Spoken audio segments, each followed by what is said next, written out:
I'm Paul. And I'm Kenny. And this is EWPK.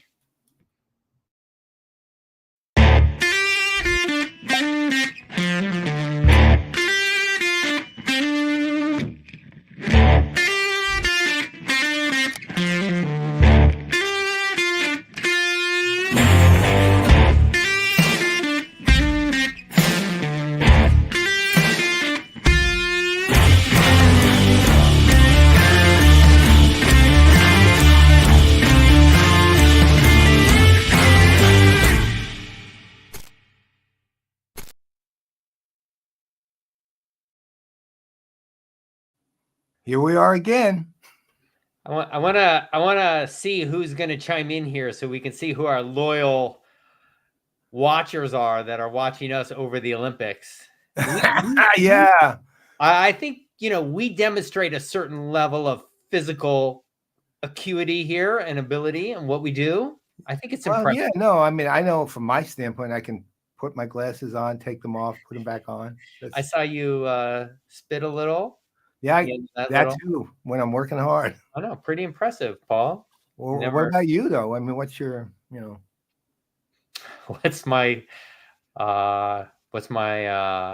thing I've been training since I was 4? Well, I think we're going to talk about the drink, right? So maybe that's it. Oh, my mom would be so proud. How are you, Paul? I'm good. Back from Newfoundland. Had a great vacation with Yvonne's family. You saw some pics, man. That place is just beautiful. Yep.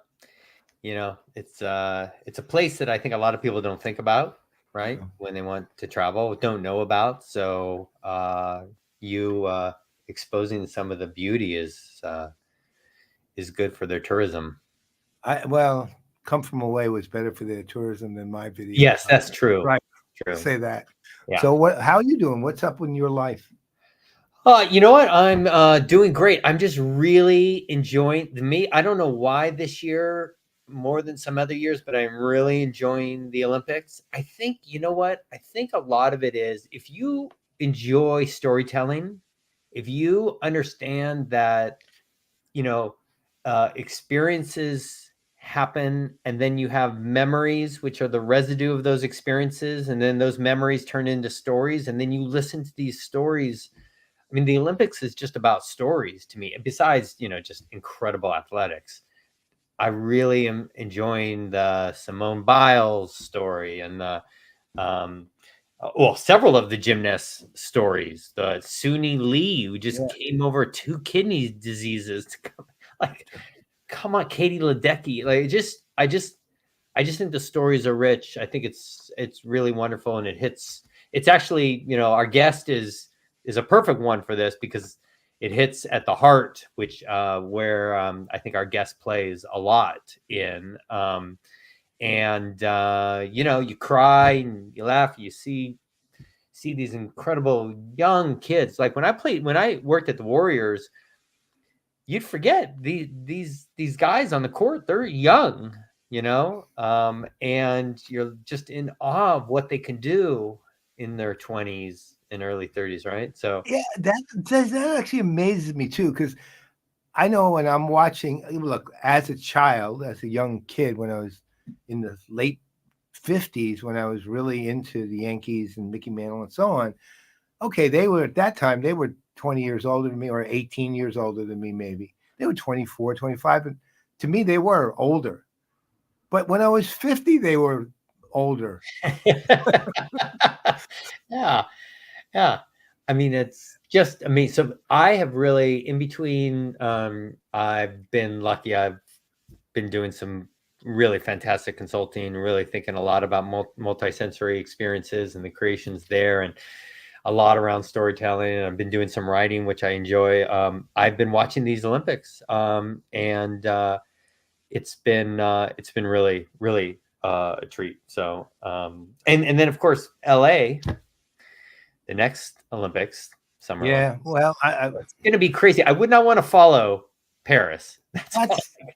Actually, LA. The other point too, though, I think Paris, with all the problems that they have or they always have, they didn't really they got it. They sort of got it. They got the Yeah. pageantry part. No, They they really got did. it. I mean, the boats on the Seine were really with the opening ceremony. Yeah. I love that idea. It's about time somebody wasn't just walking around the stadium right over and over. Just to actually see those boats floating down. I mean, everyone's well, the Seine's dirty and it's this and that. Yeah, but forget that part. These are teams on a boat floating down a river in a major city that's actually a gorgeous city. I mean, Yeah. to your point too, I never ever get hooked on cycling because it takes forever, Yeah. right? But I'm watching these cyclists I know. like going through this stunningly beautiful city on a rainy day in Paris. I mean, it's like Gene Kelly ought to be there dancing, right? So I just thought it was amazing. And then I was watching fencing, which I literally never. I know. What about that story? The fencing. We actually, my sister-in-law is friends with the guy fencer, the husband. But then she announces that she's 7 months pregnant after like. So there's two of them standing on the podium. I mean, and the opening ceremony, they really had a significant challenge. And I had a friend over at Five Currents who is over there creating a lot of these experiences. It was very it was spread out over the city, right? So the lighting ceremony, which typically happens in the middle of an arena, maybe is the same place where they would be walking around in the opening. But in Paris, it's all over. It's more like a South by Southwest thing where you just can't be everywhere. So I was trying to think. I think at times the home viewer probably had a better view and better experience of everything because you couldn't be everywhere. But man, it was beautiful. That lighting ceremony, just incredible. I think they did. It's very, very elegant, very passionate, very cultural, very beautiful, like very French. Yeah, that it was or is. Well, that's the thing. I think if you're looking at past Olympics, Tokyo and the other ones, it's not that they were bad; they were fine. But this one, the experiential part of the right brain part of it, is just better than anyone in recent memory. Well, they better start cleaning up Santa Monica because they got a big, they got a big, big feat to fill. I know. Well, how long does it? Do you know anything like how long it would take to do that? To create it? No, yeah, basically like get yourself ready. Oh yeah, over a year at least. I mean, I'm sure they're working on it right now, especially if there has to be infrastructure done to support. They got to start building, or I mean, I don't know where they're going to do it in LA, but it's going to be pretty fascinating. But anyway, that's what I've been up to, and doing some other cool things. So it's great. And then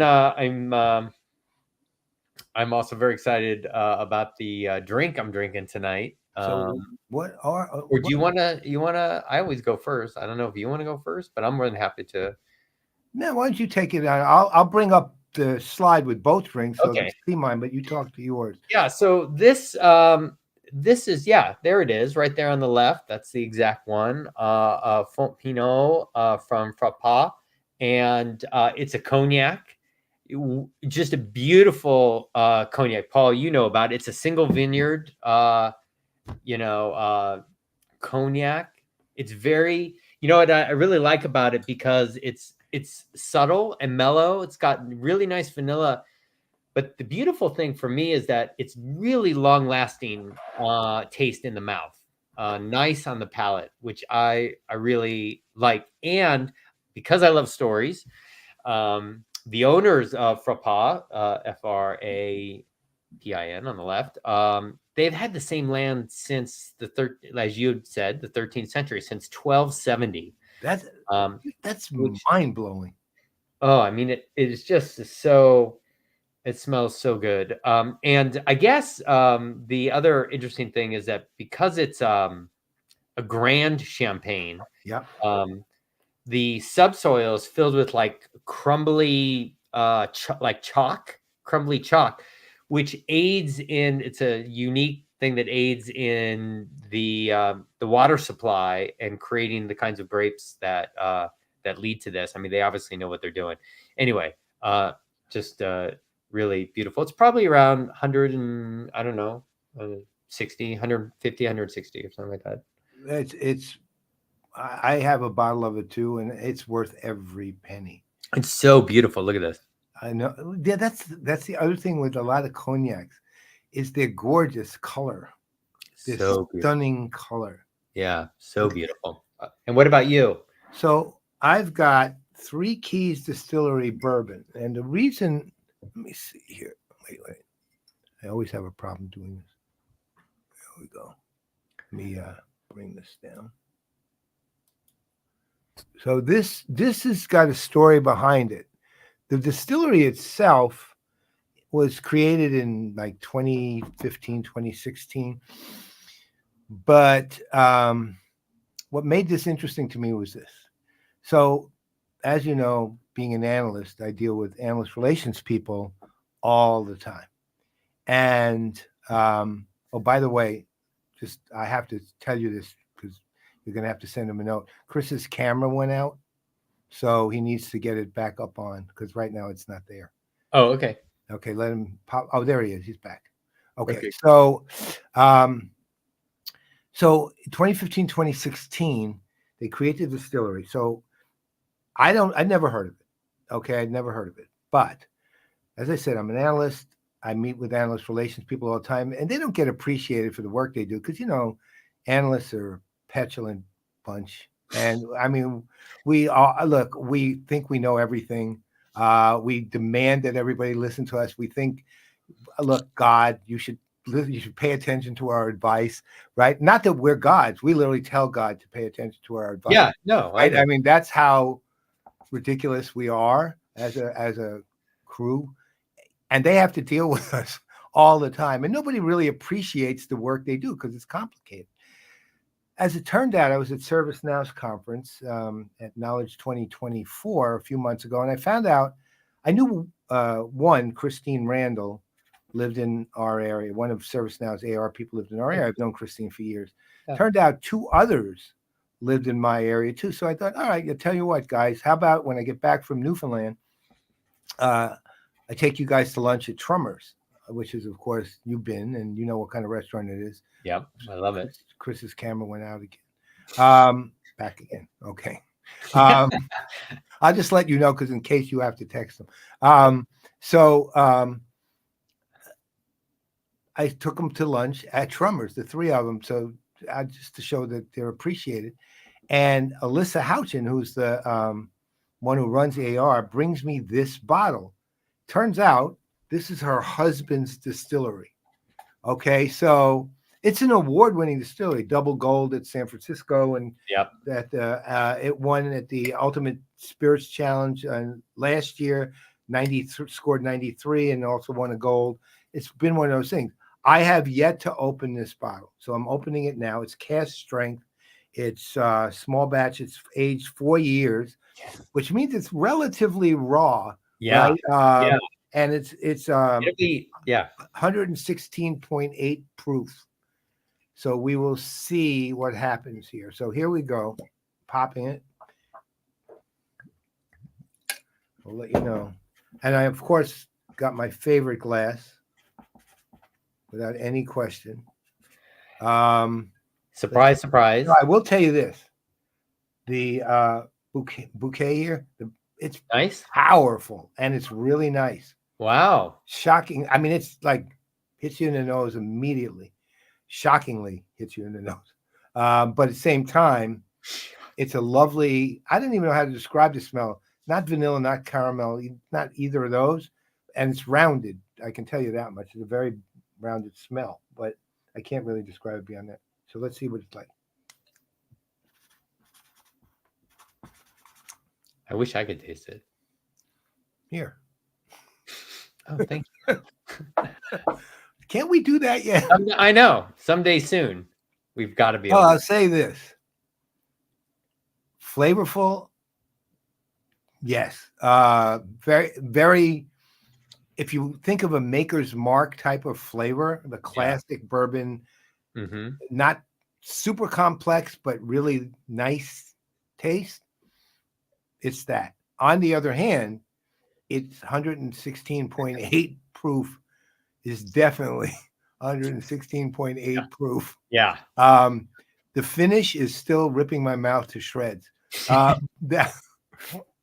But I'm not exactly sure that's the well, that's actual the thing. quote that they want for. It's not a bad way, though. It's not like, oh my God, I'm gonna die. It's not that. It's just Ripping my mouth to shreds in a good way. Yeah, well, it kind of tastes good. I get it. Yeah. Look, I am, you know me. I'm Your not mouth really is one to try to describe every. I still can't understand how people can describe wine as tasting like tar, right? I said, who eats tar, right? So yeah. I've never understood the pantheon of tastes. Color, yeah. Smell, yeah. The way the critics describe taste, no. And that goes for our universe here with spirits too. But would I buy this? Well, yeah, I would actually. The price runs 46 to 50, basically, 45.99 to 50, 49.99. And you know what? For that price, it's a bargain. But be prepared. It's a big, big, big bourbon with a lot of heat at the end. That said, I like it. Ooh, that's great. I'd love to try it. I'm gonna go get. Well, when you get out here, when we finally that happens, Yeah, we'll make that point. Yeah, no, that'd be great. So, all right, so excellent. Two different sides of the spectrum in terms of. You're more Louis. You're more like royalty of France, and I'm more like the people who guillotined them with what we were drinking. That's exactly right. That's Right. exactly right. Which is usually the opposite. Usually, I know. I have the lower valued one, and you have the one that you ordered from overseas that only you could get. So well, not that only I could get, only I am willing to pay ridiculous shipping prices. It's nice that we had a little switch. And they are ridiculous, but what can you do? So what do we got today, sir? What? How do you want to do this? You want to do the intro now and move over? You want to move over to the other studio, which of course means I'm got to get. No, let's move over to the other studio, and then I'll go ahead and introduce our guest. All right, so I'm calling Uber so we can get over there. Yeah, mine. I'm going to use Lyft today. They're already out. Okay, so they're waiting outside. All right, well I'll see you there in a couple hours. Okay, yeah, I'll see you in a sec. Okay, all right.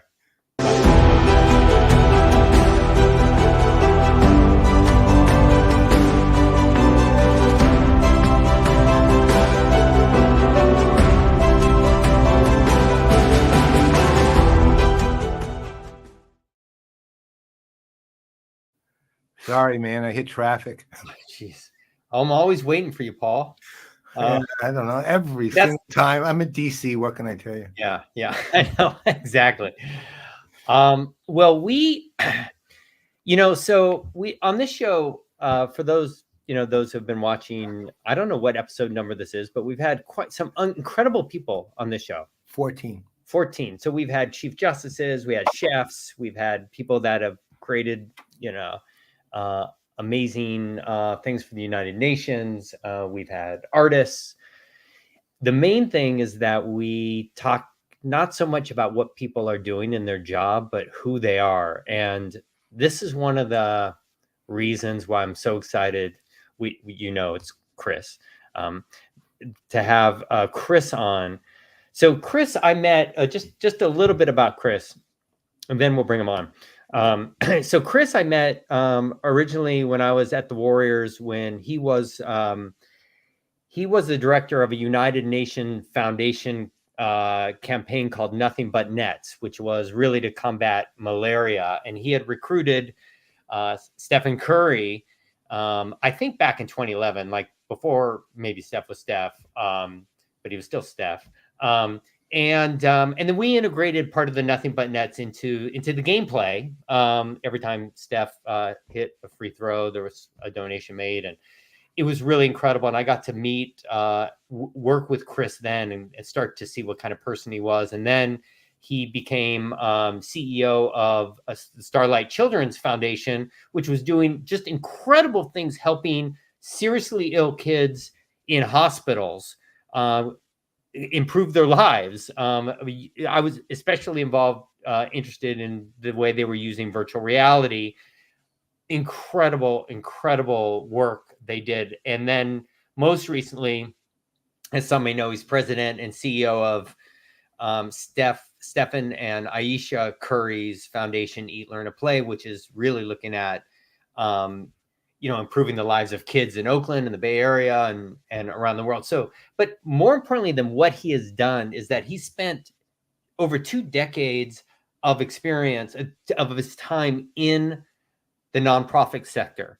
Now, think about that. What does that mean? That this is not a sexy place to play, right? You're not creating the next AI app that's going to do this. You're not, you might be using technology, but you have to have a certain constitution, be a certain kind of person to dedicate your life to improving health and education and just the general well-being of underserved communities, which is exactly what Chris has been doing. And not just here, but like in multiple countries. He's probably impacted thousands of people that he doesn't even know.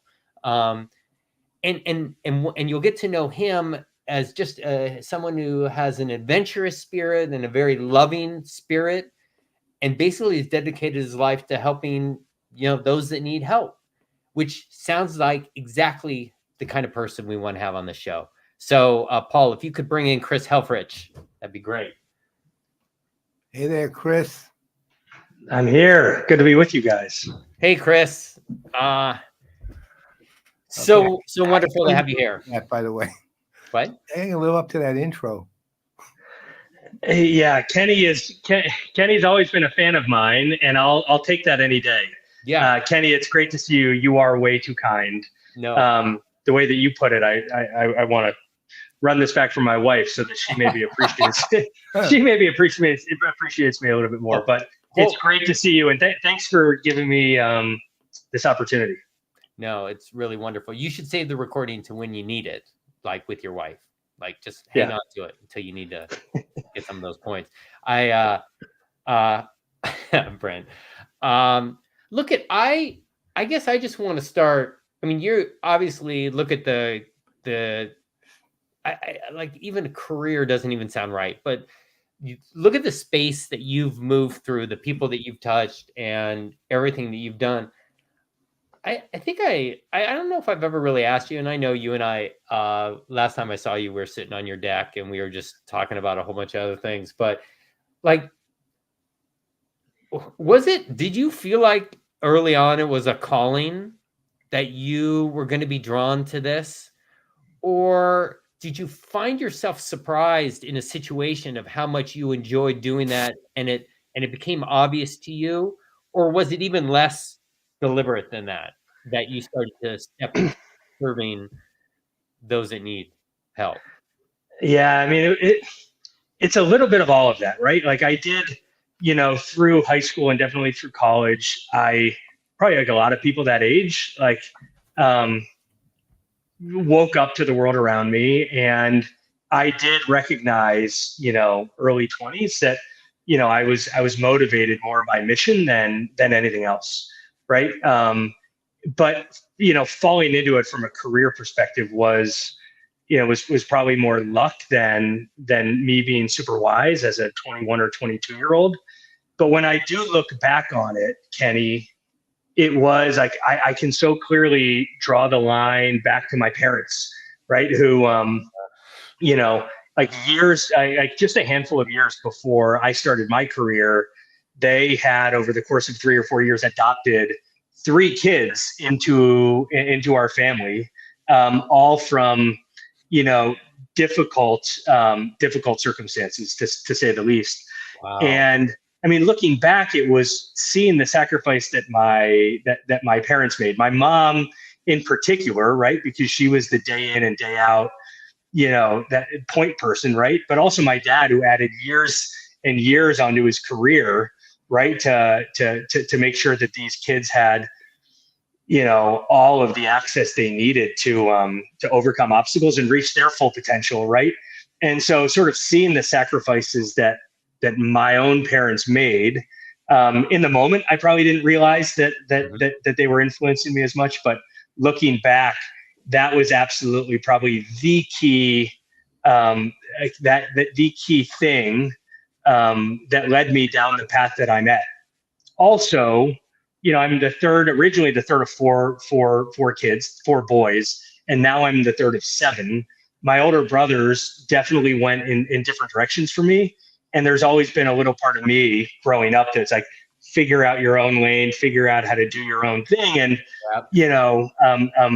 choosing to help people, right, is like, was just the path that called to me. And I was lucky to get an early start on that kind of right out of college. What was the very first thing you chose to do? It's a good story. The first thing I chose to do was to find a summer job between my junior and senior year of college. I was taking a summer class, and my dad was always like, "You're 16, you have a job, right? You graduate from college, there's no way in hell you're moving back home. Like, find a job." So I needed to find a job around my class schedule, and the university where I attended, Trinity University in San Antonio, go Tigers. Yeah. They had a fledgling radio station that had enormous power, but it always just sort of been a hodgepodge format. A couple hours of classical, a couple hours of jazz every day, but basically just students programming whatever the hell they wanted to. And so, not surprisingly, listenership was tiny, if it was even measurable at all. I got a job at that radio station in between my junior senior year. They basically said, go sell underwriting time, sponsorship time.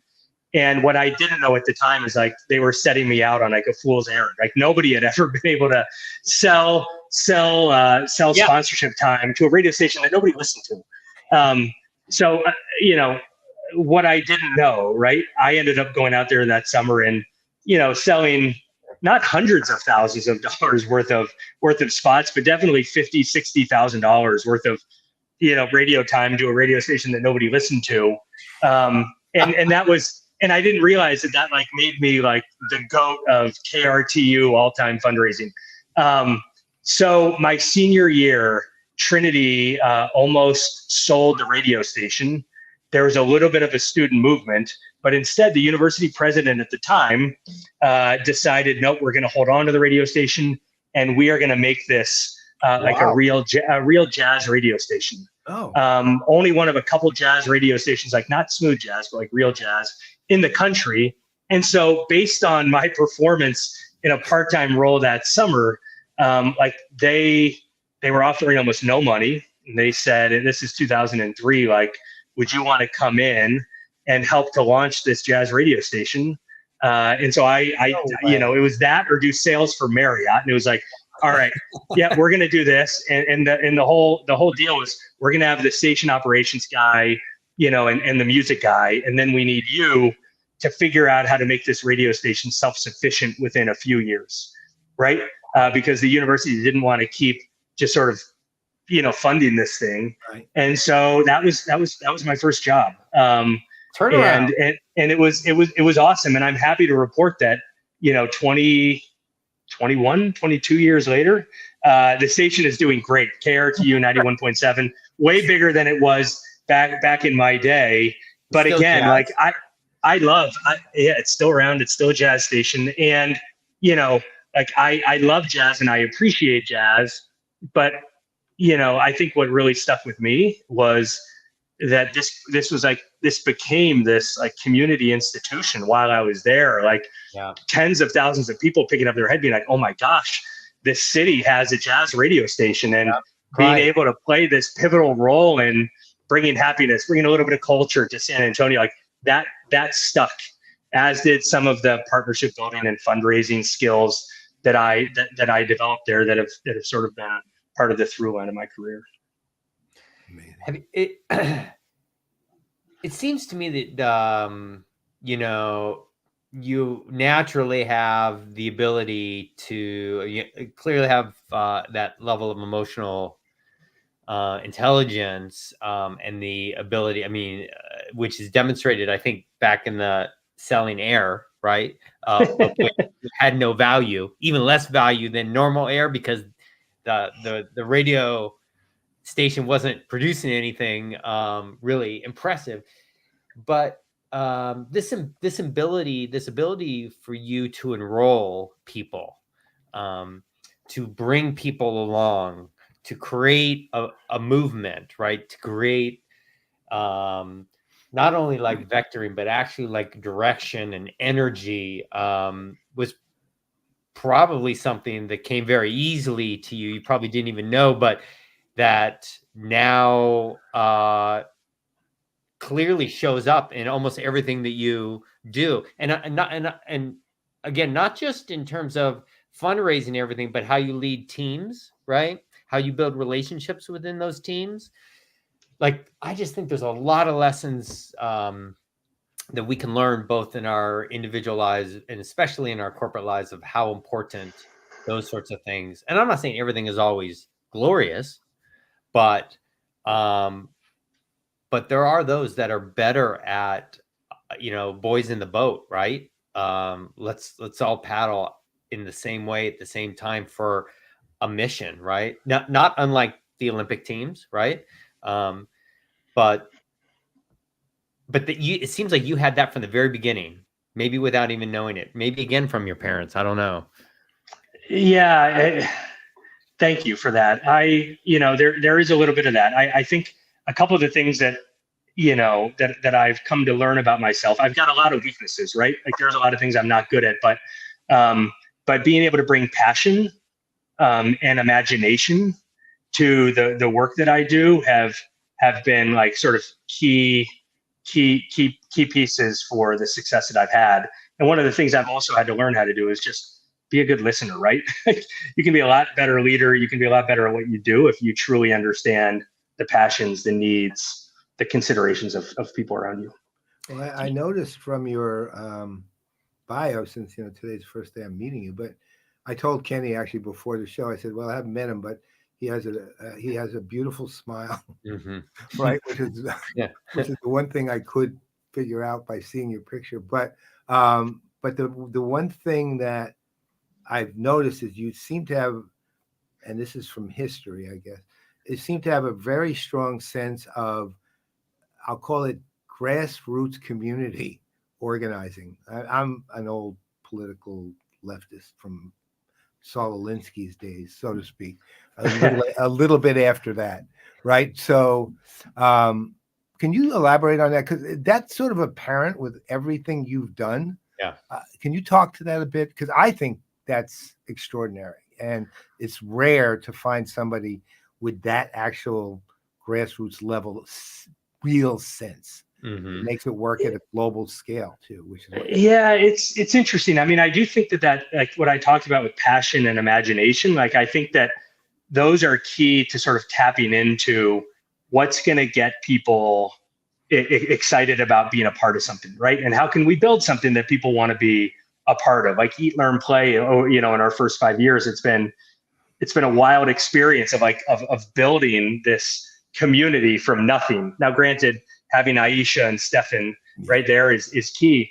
But Paul, you and I share, I guess, a little bit of background. I mean, I was in DC for years, and one of my first big breaks was running fundraising and marketing for Public Citizen, which was like the organization founded in 1980 or 81 by Ralph Nader, right? Coming out of Nader's Raiders, and it was all about building, grassroots support campaigns to benefit consumers, right? And to be their voice in the halls of power. And so I got to learn like from the people who trained Ralph, back in or that Ralph trained in the 60s and 70s, taking on big auto, airbags, seatbelts, getting rid of cigarettes in airplanes, right? Like these are the people that I learned for. And it wasn't until you asked that question that brought me back to that, going like, yeah, I mean, it's not just my personality, but I got to learn from some of those same people that you were associated with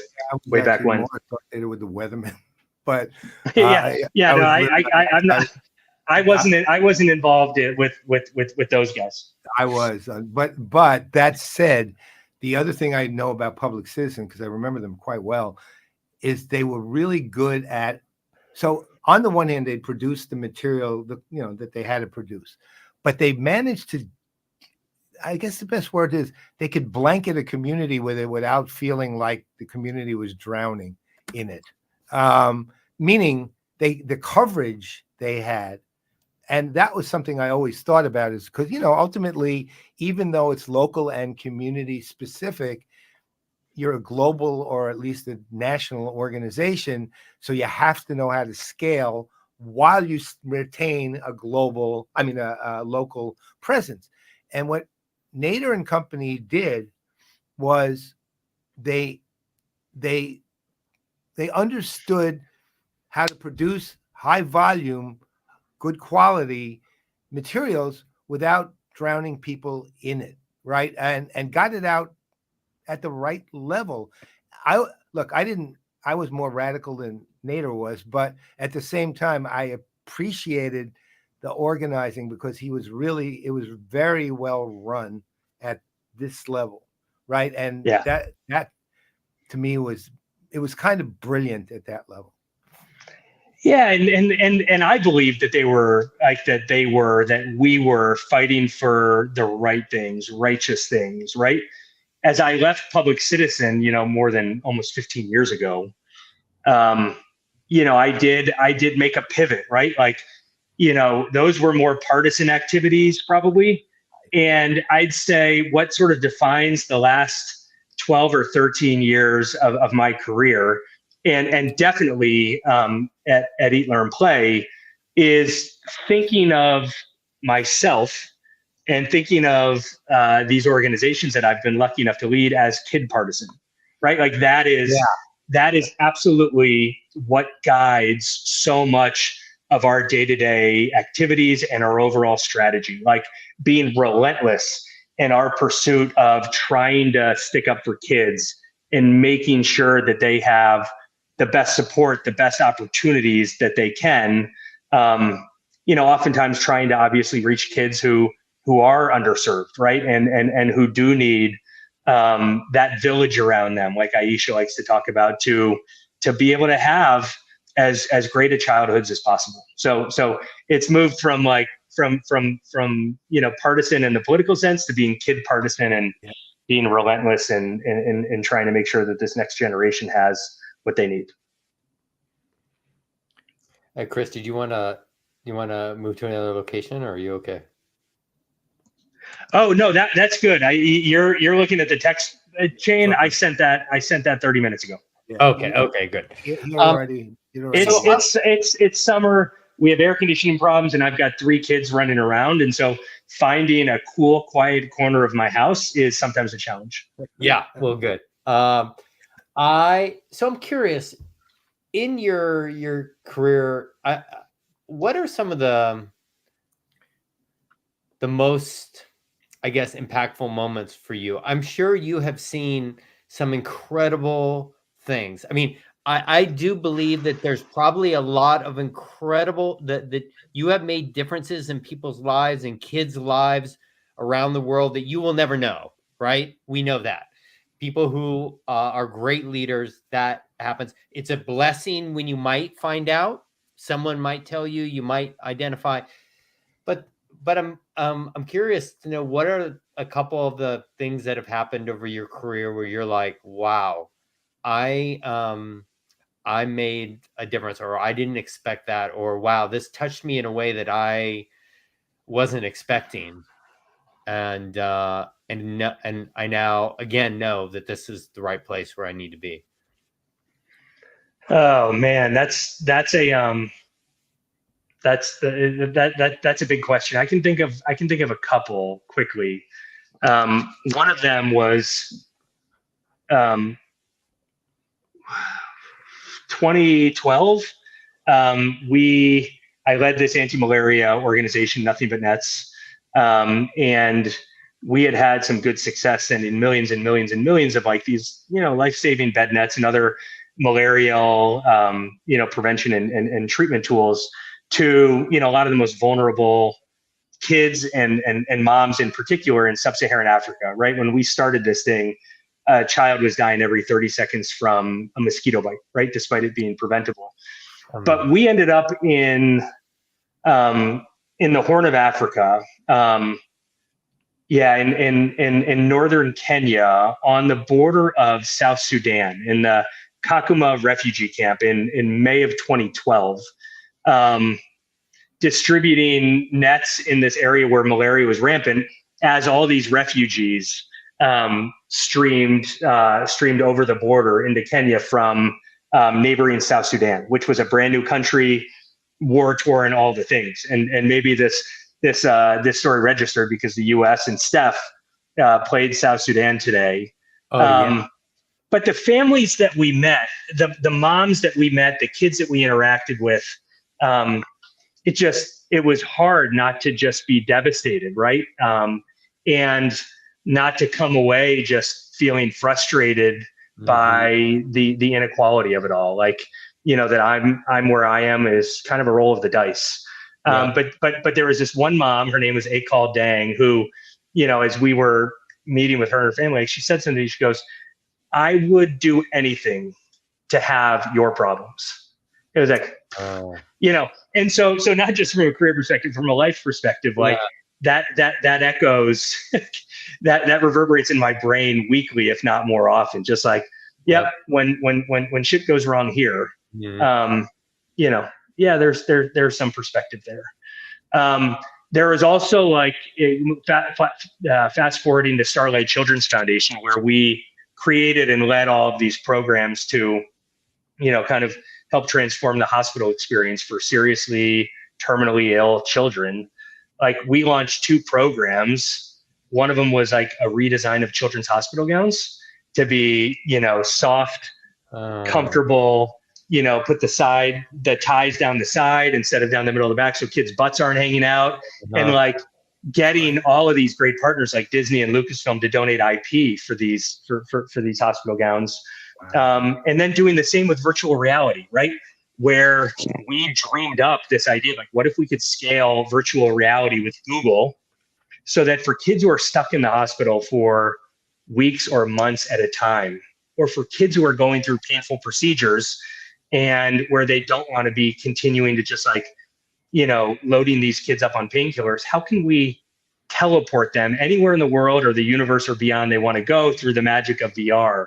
But getting to visit children's hospitals, which are some of the most incredible and sad places in the world, all over the country, and to be with kids when they put the VR goggles on, when they're, getting their ports changed, or where they're getting, needles stuck in them, or to see them being gifted this gown and like, oh my gosh, like, this is incredible. It's for me. It's like, it's those moments of interaction with, like the kind of people you're just trying to do what you can to help, that, if that's what it's all about for me. Right.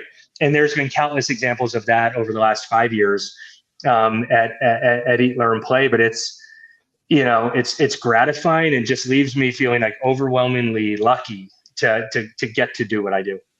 So how exactly did A, you get involved with Eat, Learn, and Play specifically, and B, how does it work, and C, so to your point and earlier, look, you have Steph and Ayesha Curry, and they have a huge both of them have a huge public profile, one of the greatest basketball players, probably, you could arguably make the case of all time.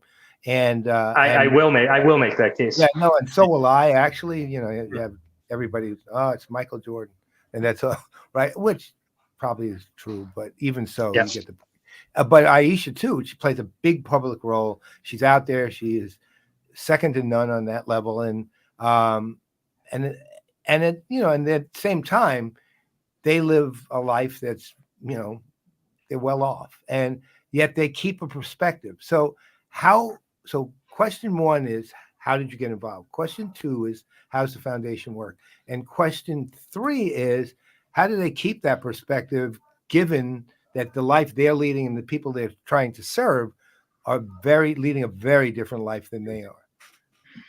Yeah, well, the answer to question 3 is also kind of part of the answer to question 1, or the first part of your question. Okay. I got involved with Eat, Learn, Play. Kenny talked about this in the intro. I recruited this second year injured point guard for the lowly Golden State Warriors in 2011 to be this malaria champion.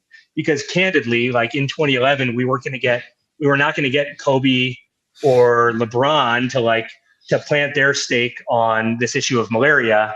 But I've got some Davidson connections in my family, and Steph obviously had a great reputation. So he said yes when we approached him in 2011. His college roommate, Bryant Barr, was instrumental in making this connection and also helping start Eat, Learn, Play. But in 2013, right, fast forward a couple of years, Stephen has begun like his rapid ascent to being one of the best players of his generation. This guy gave up a week out of his summer, missed his anniversary, to come to Africa, to northwest Tanzania on the border of the Congo, to visit refugee camps, some of the toughest refugee camps that I've been in, and to see how this guy, who's a superstar, like interacts with everybody around him, like the grace, the patience, the generosity, like the love, like the presence. He's just so present in all of his interactions. Like it was an incredible week where you really get to know what somebody's all about. And Stephen didn't bat an eye this entire week, even though I know that it was foreign to him and tough on him. And so, sorry about that. And so, years later, when the Currys got serious about starting a foundation to bring together their philanthropic priorities and try to do a lot of good for kids in their adopted hometown of Oakland, I was lucky enough, Paul, to be the person that they called to help them imagine what this foundation could be and the impact that it could have. So it was like just a couple conversations around the dinner table. And then maybe by the third, they sort of looked at me like, would you ever consider leaving Starlight and coming to do this? And for me, it was on the one hand, it was a difficult decision because Starlight's an incredible organization and I'm still a proud board member.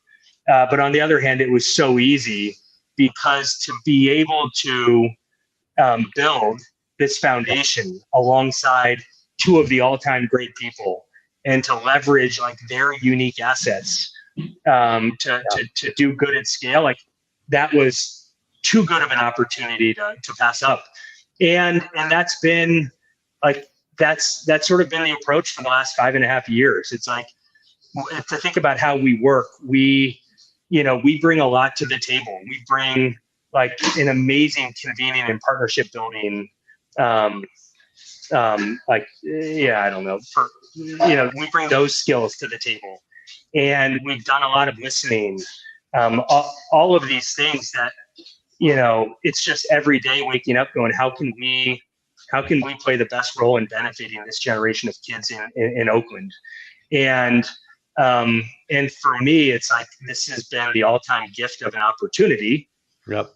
To do it. And so how can I and how can the Eat, Learn, Play team be paying back the Currys' faith in us, their generosity, and trying to bring this vision that they had to life. And so Eat, Learn, Play, we are working across these 3 key areas that the Currys are passionate about, but that are like vital key ingredients for a happy, healthy childhood. So making sure kids have access to nutritious meals, making sure kids get access to a quality education. And then obviously this one comes from Stephen, but making sure kids, have the safe places and the opportunities to play and experience the joys and the benefits of participating in youth sports. So we've been, we've tried a lot of things over the last 5 years, fortunately with a lot of impact. But a couple of years ago, through a year's worth of strategic planning, we realized, upon doing a lot of listening to the community and a lot of research, that for us, like the greatest impact that we can have on Oakland kids is by meeting them where they are every day. It isn't about, like, it wasn't for us about starting our own school. It wasn't about like trying to bite at these issues around the edges. We had a light bulb moment where it was like, schools, right? Public schools are where 35,000 kids in Oakland go to eat, learn, and play every day, and with outcomes that aren't nearly good enough. And so we made a commitment last year to, invest at least over the next couple of years, $50 million in very, very tangible projects and ways to transform the public school experience for a generation of kids. And we feel like we can get this right across our issue pillars, food insecurity, literacy, and play.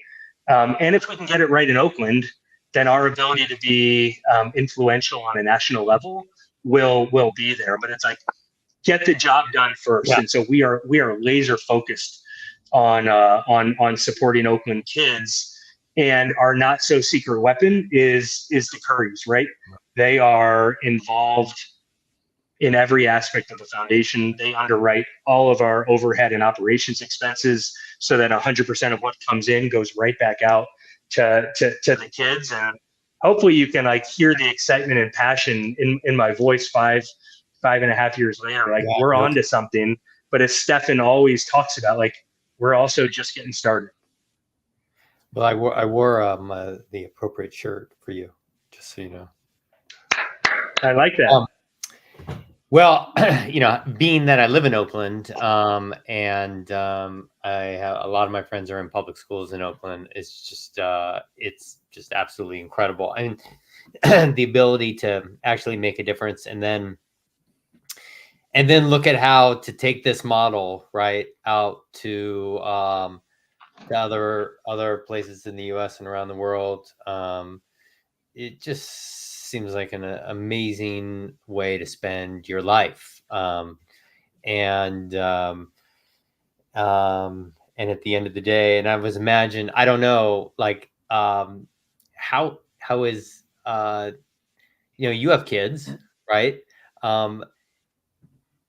Is this kind of, I know your parents probably weren't, okay, look, this is what they adopted kids because that's what they wanted to do. They thought that was the right thing and whatever. They didn't sit you down and say, okay, look, it's important that you did it. How is that as a dad, with your kids? Are they naturally interested in this kind of serving? Do you see? Yes. I mean, our oldest one is starting to really get it. Yeah. And I don't want to be pushing it on them, right? But they've all found their way into Eat, Learn, Play, and even some local volunteer opportunities over the last couple of years. That has me thinking, like, okay, like the kids are all right, like they're getting it. Our oldest is 14, and actually he's 14. This is your 14th podcast. And then on Friday, so 2 days from now, we are, Eat, Learn, Play is finishing a remodel of our 14th elementary schoolyard. So we are like completely remodeling, what we're aiming for is every elementary schoolyard in the flatlands of Oakland, right? Where kids are spending an hour or more every day. And, a lot of these schoolyards look more like prison yards than awesome places to play. And so my 14-year-old is we're leaving the house at 7:45. We're not going to be back till 5 p.m. And he's so excited, right? Like, he asked to do it. He's coming to put in a full day shift, mulching and painting and, building benches, whatever. And so there's something about the number 14 here, but also, like it's awesome as a dad, right? When you get to see your kids starting to think a little bit beyond themselves. And you can build something with them, right? I mean, that's just incredible. So I'll call it two final questions. First question is, how do people get a hold of you, or how do they get a hold of Eat, Learn, Play to help out? What do they do? Yeah, so I mean, we're easy to find, eatlearnplay.org, and then we've got a strong social media presence, probably strongest on Instagram because that's where our founders are very active, and so that's where people can find us. And in terms of how they can help, it's really two things, right? It's donating, right? I mentioned earlier the Currys cover all of our fundraising and administrative costs. But it takes a lot of money to do what we're setting out to do. Sure. We'll make a big announcement next month, for example, on we're trying to figure out how to provide one-on-one high dosage reading tutoring for every student in Oakland elementary schools who's behind grade level in reading, which is most of them, right? That work, the work of remodeling schoolyards to the nines, like it's expensive. We are looking to raise and invest over $20 million this year into Oakland, and that's only on the strength of supporters and partners stepping up in small and big ways. So like donating to Eat, Learn, Play, we're a good bet there. Yeah. But then the other way for folks who are local, Paul, is we have over the last couple of years developed this awesome army of volunteers. Going back to your grassroots comment, like on Friday, my oldest son and I will be joined by probably 200 volunteers who are all coming together to build this schoolyard. We had people out there today. I got the day off, but we just in the last year, we engaged, I think, 13 or 1400 volunteers in our various initiatives and events. And that work is just scaling up. And so you go to our website, you can fill out the forms and figure out how to get involved. And just like everything we do, we try to make everything we do, not only meaningful, but fun. And so if people locally in the Bay are looking for volunteer opportunities, Eat, Learn, Play is a pretty good bet from that perspective too. All right. So final question. Guardians, Warriors, Browns? You missed hockey. Yes. To do with hockey. I'm a big sports fan. Yes. I grew up a Cavs fan because I am from, I grew up, equally between Cleveland, Ohio and Hartford, Connecticut. So I'm a giant, I was a big Cavs fan, but I'm a giant Browns fan. They're like number one overall for me. Definitely like the Guardians. They're surprising people this year. I have absolutely jumped on the bandwagon for good reason with the Warriors. Like we live and die by those guys, and it's been a fun decade, right, Kenny? With that team. And then hockey. I grew up playing hockey in Hartford, Connecticut, and I was a season ticket holder for the Hartford Whalers growing up. They were like my very first love. And so what's crazy is like I've been a victim of team relocations, maybe more than anybody else out there. From the Whalers moving to Carolina, we moved back to Cleveland, and the Browns immediately left. I've come out to Oakland and seen the Warriors move to San Francisco. The Raiders moved to Vegas. The A's are going to Sacramento and then to Vegas. So I've got a weird history as a sports fan. And until the Warriors came along, I've had a very championship-starved sports fandom as well. Not like you New Yorkers. No, I mean I'm diehard old school. Yankees, Giants, Rangers, Knicks. Yeah. From 1956 on. So it's been very consistent. I don't hate the other New York teams though. I'm not like some of the for some reason the other New York teams decide they have to hate the other ones, right? That's ridiculous. You're from New York. Why would you hate it? Right. Yeah. So I never got that. But your history is I'll call it unusual, but it does pass the CRM, as Kenny will know what I'm saying here. It does pass the CRM players test. Another show I do with the gentleman who made the comment, Brent Leary. It's kind of the flagship of the thing. We've done it 15 years, right? And we ask a question of every guest at the end. Do you have a favorite NFL team? And there's only one wrong answer, and it's the Patriots. That's it. Or the Ravens. That's another No, one. we're okay. We can tolerate it. I don't like them personally because they beat the Giants in 2000, but in the Super Bowl. But the Patriots is, well, we had a great conversation, but you're never coming back, right? So yeah, no, it's and it's fun to be on this podcast. This is going to be the Browns' year, I think. they're gonna be definitely good. No Yeah. I say it every year. It's the running joke. No, My but wife you is know like, what? "Oh my God, hope springs eternal, huh?" I mean, look, they haven't made it all the way, but for the last 3 or 4 years, they've been always, let's say they've either been a really amazing spoiler or a really good contender, right? Yep. One or the other. But they're certainly better than the Giants, that's for sure. Yeah, the Browns have had some dark days, more dark days in the last 40 years, and so yeah, it's finally a fun time to be a Browns fan. Well, I go back to Frank Ryan, Jim Brown, and Ernie Green. I mean, it's like, and Dick Modzelewski when he was on the Browns, right? So I remember those teams, and the Giants and the Packers were the big battlers, but the Browns were right up there against the Giants all the time. And Jim Brown, to me, is the greatest player to have ever played football, NFL football. Rest in peace. Yeah, no, the Browns haven't won since 1964. So you're dating yourself, and we're hoping to change that soon. Well, hopefully, if the Giants aren't going to win, so if the Browns make it to the Super Bowl, they will be the team I support. Well, let's go. Now you're getting me fired up. You never know. All right. Well, thank you, sir.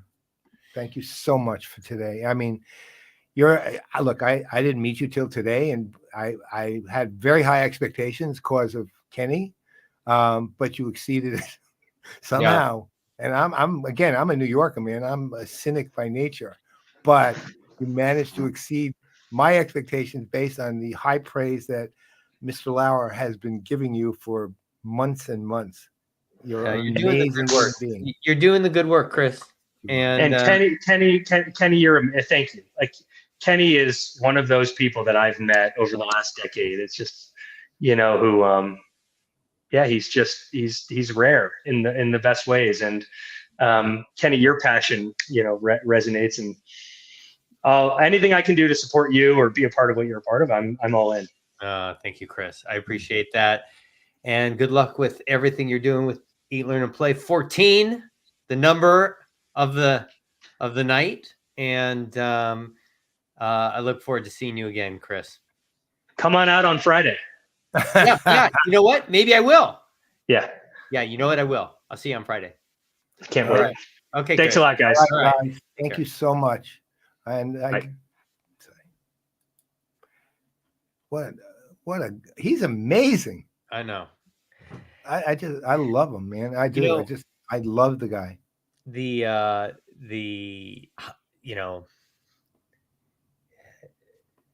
He's so humble in the work that he's doing. And I think that probably is just par for the course, and how he, oftentimes I'm like, when I see certain things, either challenging or not, I say, how is that like the rest of your life? And this really is how his life is, right? He's in service of people in need, right? And I'll tell you, I can't imagine something more rewarding. And then to be able to make a career out of it, and then to have that much passion, for Eat, Learn, and Play after 5.5 years. What a leader. So yeah, he's a hero. He's actually a hero. Really, yeah. These kids, you start to have an impact on children at a young age. You change their whole trajectory. And we're not talking, this isn't even like saving someone's life because of malaria, mosquito nets, right? This is, helping to create, and we need help in Oakland. Let me tell you, like, he is exactly, I mean, obviously he's right. He knows this is his world, but the literacy, big challenge, food, big challenge. Don't have enough money for food. I mean, it's just very challenging. So, anyway, a hero. He's doing the work. All right. Well, What are we doing, Paul? That makes. I don't know. I'm retiring. Yeah. So I can really Just feel like underachievers. I've actually been trying to figure out, though, what social good I can do when I retire, where I can devote a lot more time to it. Now, again, Yeah. I don't know what it is yet, but I kind of have ideas, but I've actually made some overtures, and I got an agreement, but I can't say they're really acting on it all that much. So I'm kind of thinking, all right, maybe not. Then I'll do something else. But I don't know. I mean, I'm sure that we all should find opportunities to help where we can, I guess, is better than mountain. We should. I mean, I know that that my kids have been very involved in volunteering, and as well as my wife, who's always giving back in whatever ways she can. And I'll tell you, at the end of the day, there is nothing like that feeling. I just think, you know, we have our lives are very busy, and you have to make a very deliberate effort, which means that you have to really want to, or else it just won't happen. So these Fridays or these scenarios where they create the ability for people to volunteer, I think is incredible, because not only do they make it fun while you're there, but because if you see the pictures of what they're doing, it's amazing. But at the end of the day, there's so much appreciation. And if this is their first experience with volunteering and they can walk away feeling that in their heart, chances are, I'm a big believer in heart first, you know, wallet second. You connect with the heart, everything else will. Amen. Will I'm play so out. 100%, 1,000%. All right, sir. All right. I will talk to you Freebird. real soon. We'll see you guys out there about a month. And we'll hopefully we'll see you all somewhere on November 11th and 12th at IRL 2024 in Atlanta at the Atlanta Tech Village, where PPN is going to celebrate the CRM Players 15th anniversary. And I'll be there. Kenny will be there. Yep. There'll be all kinds of wonderful humans there. So hopefully we'll see you soon. All right, sir. So all right, I'll take us out. All right. Bye, everybody.